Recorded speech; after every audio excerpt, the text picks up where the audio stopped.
तो क्या तुम्हें पता है ये 4 कॉम्बिनेशन इतने ज्यादा पावरफुल है कि तुम्हें जादूगर बना देंगे। और इन 4 कॉम्बिनेशन में से एक ऐसा सीक्रेट कॉम्बिनेशन है जिसकी वजह से मैंने 16 किल मारे थे 3 गेम में लगातार। देखो जो 4 कॉम्बिनेशन मैं बताने वाला हूँ वो क्लोज रेंज, लॉन्ग रेंज और शॉर्ट रेंज तीनों में सबके बाप होने वाले हैं। लेकिन मैं ये बात इतने विश्वास के साथ कैसे कह पा रहा हूँ, क्योंकि मैं हूँ इंडिया का one of the highest streak player Aman Ujjain, और मैं सिर्फ सच बोलता हूँ क्योंकि एक्सपीरियंस बहुत ज्यादा है।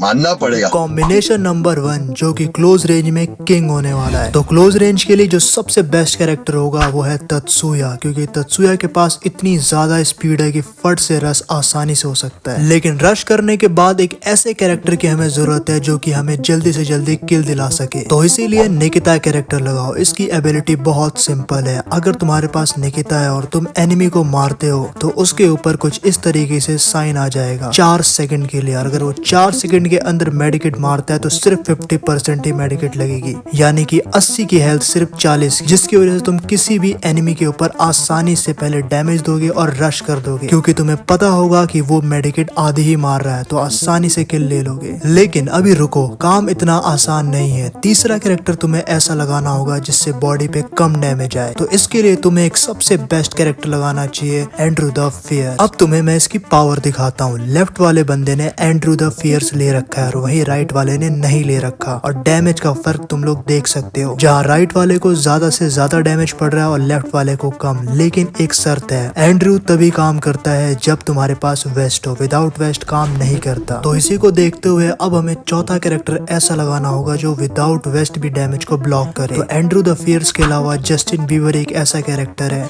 जो कि 8% डैमेज को रोकता है विदाउट वेस्ट के। यहाँ पे जिसने जस्टिन बीवर लगा रखा है उसको बहुत कम डैमेज आ रहा है, और वहीं जिसने नहीं लगा रखा उसको 8 डैमेज एक्स्ट्रा आ रहा है। लेकिन कहानी में ट्विस्ट जब आता है जब एंड्रू एंड जस्टिन बीवर एक साथ मिल जाते हैं, और तब डैमेज पता है कितना कम रुकता है। तुम सामने देख सकते हो कि किस हिसाब से एक एनिमी ने मेरे ऊपर रश किया, लेकिन मुझे कोई भी फर्क उतना खास नहीं पड़ा, क्योंकि जस्टिन बीबर और एंड्रू द फियर्स दोनों मिलके ऑलमोस्ट 70 डैमेज को ब्लॉक कर देते हैं, 70 HP के डैमेज को। तो इसकी वजह से तुम जैसे ही रिकवर करते हो तुम्हारे पास तत्सुया जैसा खतरनाक कैरेक्टर है, और इस वजह से तुम आसानी से उस एनिमी को रश करके मारने की तरफ चले जाते हो, और वो बंदा सोचता है ये मर क्यों नहीं रहा, मैं इसको इतना डैमेज दे रहा हूँ। लेकिन उसे क्या पता तुम अमन उज्जैन यानी मेरी वीडियो देखते हो, तुम जादूगर बन चुके हो। Okay thank you. Combination number 2, जादू की बात हो और जादूगर वाला कैरेक्टर अगर नहीं लगाओगे आयरिस, तो बात कैसे बनेगी। आयरिस वो कैरेक्टर है, तुम लोगों ने कभी नोटिस किया है, तुम्हें कोई अचानक से मारता है और जैसे तुम बॉल लगा के खड़े होते हो तुम्हारे साथ कुछ ऐसा होता है, और तुम सोचते हो बॉल के आर पार कैसे पड़ रही है। वो ऐसे पड़ती है क्योंकि आयरिस की एबिलिटी है किसी भी बंदे के ऊपर मार्क लगा देना पिंक कलर का, और जैसे ही कैरेक्टर एक्टिव होता है वॉल के आर पार तुम आसानी से मार सकते हो किसी भी एनिमी को। और सबसे कमाल की बात, आयरिस कम से कम 25 सेकंड तक एक्टिव रहता है। तो सोचो 25 सेकंड में क्या क्या हो सकता है, वॉल कैसे टूटेगी, आर पार कितने बंदों को मारो। लेकिन आयरिस के साथ एक कैरेक्टर लगाना बहुत जरूरी है, वो है मोको, क्योंकि मोको तुम्हारा काम और भी आसान कर देगा। किसी भी एनिमी को मारते हो तो पता लग जाता है कि उसकी लोकेशन कहाँ है, तो इसकी वजह से तुम आसानी से आयरिस का यूज कर पाओगे और एनिमी तुम्हें जादूगर समझेगा। लेकिन इसके साथ एक और कैरेक्टर लगाना बहुत जरूरी है, वरना ये कॉम्बिनेशन बेकार है। तो इसीलिए तुम्हें तीसरा कैरेक्टर मारो लगाना है, क्योंकि मारो की एबिलिटी है तुम जितना दूर जाओगे एनिमी से तुम्हारा डैमेज उतना बढ़ेगा। अब तुम यहीं पे देख सकते हो कि क्लोज वाले को कम डैमेज पड़ रहा है और लॉन्ग वाले को ज्यादा डैमेज पड़ रहा है। ऐसा क्यों? क्योंकि 25% एक्स्ट्रा डैमेज पड़ता है मारो की वजह से लॉन्ग डिस्टेंस से। दूर जाओ और ज्यादा से ज्यादा डैमेज दो। लेकिन अभी भी कुछ कमी बाकी है, और वो कमी पूरा करेगी चौथा कैरेक्टर लूना, क्योंकि लूना में है एक्स्ट्रा 8% रेट ऑफ फायर, जिसकी वजह से कोई भी गन ईवो की तरह रेट ऑफ फायर दे। अगर कोई एनिमी तुम्हें 1-on-1 में चैलेंज कर रहा है और वो भी फायर कर रहा है तुम भी फायर कर रहे हो, तो ज्यादा चांसेस तुम्हारे हैं, क्योंकि तुम्हारे पास लूना है जीतने के। ये कॉम्बिनेशन में एनिमी बच ही नहीं सकता वॉल के पीछे, बिकॉज लोकेशन आती ही रहती है और उसे हेडशॉट लग जाता है। इस कॉम्बिनेशन के ऊपर तो यार सब्सक्राइब बनता है, और अगर इस पे नहीं कर रहे हो तो डोंट वरी, अब वो कॉम्बिनेशन आ चुका है जिससे मैंने 16 किल किए थे। कॉम्बिनेशन नंबर 3 जो कि एक सीक्रेट होने वाला है, सबसे पहले उसमें कैरेक्टर लगाओ जेन। अब जेन जो है पहले 60 HP देता था, लेकिन अब 50 HP देता है शील्ड पॉइंट के रूप में, जैसा कि तुम देख सकते हो। किसी भी एनिमी के ऊपर रश करने में बहुत काम आता है। सीधा जाओ, अगर वो एनिमी डैमेज भी देगा तो पहले शील्ड पॉइंट पे लगेगा, तुम पे नहीं। देख रहे हो इसका फायदा, मारते ही वापस से चार्ज भी हो गया, है ना कमाल का कैरेक्टर। लेकिन इसके साथ अगर हम ऐसे 2 कैरेक्टर लगा दे जो कि डैमेज को एकदम ही ब्लॉक कर दे। मैं बात कर रहा हूँ एक बार फिर से एंड्रू द फियर्स की एंड तीसरा कैरेक्टर जस्टिन बीवर की। ये दोनों कैरेक्टर मैंने कहा पहले भी कि बहुत ही ज्यादा डैमेज को रोकते हैं, 70 से 80 HP का डैमेज रोक देते हैं। अब तुम सभी लोग यहीं पे देख सकते हो कि मैं दो लोगों के बीच में फंस जाता हूँ पीक पे, और गलती से ही सही लेकिन मैं उन दोनों के बीच में आ जाता हूँ। लेकिन मैं हार नहीं मानता, इतना ज्यादा डैमेज होने की वजह से फिर भी मैं उसे मार देता हूँ। रीजन सिंपल है, क्योंकि मेरे पास ये दो कैरेक्टर थे। लेकिन रुको यार, अभी तो सबसे पावरफुल बनाना बाकी इस कॉम्बिनेशन को, क्योंकि चौथे में तुम्हें रखना है वुल्फ्रा को। अगर तुमने एक बार वुल्फ्रा रख लिया तो पता है इसकी एबिलिटी क्या है। तुम्हारे ऊपर हेडशॉट का डैमेज कम आएगा और सामने वाले को सिर्फ तुम 2 गोली से मार सकते हो। सिर्फ 2 गोली 2 हेडशॉट और खत्म। लेकिन जैसे तुम 2 गोली में किसी को मार सकते हो हेडशॉट से, लेकिन सामने वाला तुम्हें कभी भी 2 गोली के हेडशॉट से नहीं मार सकता। ये एक फायदा है वुल्फ्रा के साथ। और तुम किसी भी एनिमी के ऊपर रश करोगे, सामने वाला एक बार फिर से यही बोलेगा, ये बंदा मर क्यों नहीं रहा है, इतना ज्यादा मैं इसे मार चुका हूँ, ये मर क्यों नहीं रहा है। और वो पूरी गोली भी खाली कर देगा तो भी तुम्हें नहीं मार पाएगा, बिकॉज अब हेडशॉट से भी तुम नहीं मरोगे, बिकॉज वुल्फ्रा की वजह से डैमेज कम आएगा। वैसे देखो, तुम प्रो प्लेयर तो बनते ही जा रहे हो, लेकिन इसका फायदा भी तो उठाओ, मेरी गिल्ड में आ जाओ, क्योंकि आज गिल्ड वॉर खेलना है तो मुझे प्लेयर्स की जरूरत है। ये मेरी आईडी है और ये मेरी गिल्ड आईडी है। फटाक से रिक्वेस्ट भेजो। कॉम्बिनेशन नंबर 2, सबसे पहले इसमें राइडन लगाओ। देखो, राइडन का तोड़ अभी तक नहीं निकल पाया जोसेफ के अलावा, लेकिन अगर एक बार इसने पकड़ लिया तो उसके बाद निकलना मुश्किल ही नहीं नामुमकिन होता है। राइडन में फंसने के बाद नामुमकिन हो जाता है सामने वाले से जीतना, एकदम ही निहत्ता हो जाते हो तुम लोग। और बात रही जोसेफ की, तो जोसेफ देखो BR रैंक में कोई भी नहीं लगा के आता, तो बहुत ज्यादा चांसेस है कि BR रैंक में राइडन चले। अब दूसरे कैरेक्टर की बात करें तो एंड्रू एक बार फिर से लगाओ, क्योंकि तुम्हें डैमेज को ब्लॉक करना है। और तीसरे कैरेक्टर में अगर बात करें तो कैली को लगाओ। अब कैली मैंने क्यों बोला है, क्योंकि ये स्पीड देती है और लोड आउट में इसके साथ टीम बूस्टर भी लगाना। पता है क्यों? क्योंकि अगर तुम सभी लोग कैली लगा के नीचे उतरते हो तो तुम जल्दी लूट करोगे, बिकॉज 6 से 7% एक्स्ट्रा स्प्रिंट मिलता है। लेकिन टीम बूस्टर अगर तुम लोड आउट लेते हो तो इसके अंदर एक स्पीड अप करके ऑप्शन आता है, इसकी वजह से तुम्हें और स्पीड 7% मिल जाती है। तो तुम डबल स्पीड से भागोगे, कभी भी ट्राई करके देख लेना। और जब तुम इतने स्पीड से भागोगे तो किसी के ऊपर भी रस आसानी से करोगे और वो तुम्हें छू भी नहीं पाएगा। लेकिन इतनी स्पीड के साथ एक्यूरेसी भी बहुत जरूरी है, इसलिए DB कैरेक्टर लगाओ। मूवमेंट करते हुए भी एक्यूरेसी तुम्हारी बनी रहेगी। देखो, कोई भी गन हो, कोई भी गन, अगर हेडशॉट मारना है ना तो DB लगा के रखो, ताकि उससे हेडशॉट लग जाए। गन रिकॉइल नहीं होगी तो हेड पे ही लगेगा ना, सीधा का सीधा, और ज्यादा हेड पे लगेगा। और अगर तुम्हारा हेल्थ बहुत ज्यादा लो है तो सीधा फंसाओ और हेडशॉट वापस मार दो। तो ये एक फायदा है इस कॉम्बिनेशन के साथ। लेकिन जो सबसे बड़ा और एक सीक्रेट फायदा वो मैं तुम्हें बताऊं क्या, सीधा करके ही दिखाता हूँ। अगर तुम इस क्लिप में ध्यान से देखो तो मेरी HP थोड़ी कम है और मैं एक एनिमी को मारता हूँ, लेकिन नोटिस करना, वो मेरे से पहले भागा था, लेकिन मैं उससे पहले उसके मुंह पे पहुंच जाऊंगा और उसके ऊपर फायर भी कर दूंगा। मेरी गन रिकॉइल भी नहीं होगी, और एक बार फिर से मैं जंप लेता हूँ फंसा के, और वापस गन रिकॉइल नहीं होगी, मैं मार दूंगा। ये इस कॉम्बिनेशन का सबसे बड़ा फायदा। बहुत छोटी सी चीज है लेकिन बहुत बड़ी चीज है। तो चलो अब मैं चलता हूँ, तो मैं नेक्स्ट वीडियो किस पे चाहिए कमेंट करो।